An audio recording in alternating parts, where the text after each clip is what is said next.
Let me show you how I went from this to this. First, you want to go through and locate all these 3 little things, plastic pieces at the bottom. And you want to pop all 3 of them out, even the middle one, because that is what keeps that one string in place in the middle. So you have to remove it in order for you to get to the next step and remove these pieces out of there. Then you want to go through and cut this little knot out of the string so that you can pull it up later, because that's an important step. Just like the last one, you want to repeat the process. So go to the other end. There won't be nothing in the middle, so you don't got to worry about that one, but you still want to pop the little thing out. Next, you want to go through and pull the string up just to the last one that's broken. And then next, you want to go through and do that on the other side. Now, I'm really not moving as fast. Obviously, I had to speed up the video, but you want to go through and remove all of the broken blinds. Next, you want to go and then kind of pull the little things at the bottom. You want to start from the very bottom of those. Take it and then go ahead and slide it through. And excuse my little shaky hand. I'm trying to one-hand it and push it through, and record at the same time. But, you want to go ahead and slide it all the way through to the other end.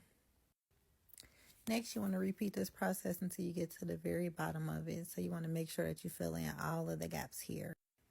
After that, you want to go through and pull out that big piece at the bottom. Obviously, I'm struggling over here, but you want to put it underneath that last little blind blade there so that all of that excess string that's at the bottom, you'll be able to easily cut it, because that's going to be the next step.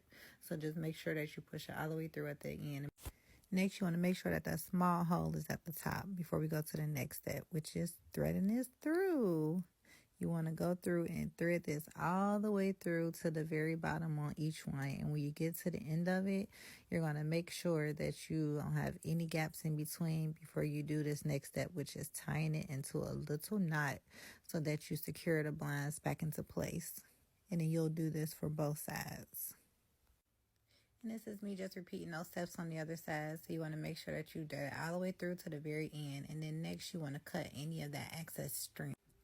Once you go through and cut out the string on the first one, repeat the process and cut out the strings on those other 3, because you want to make sure that nothing is left behind.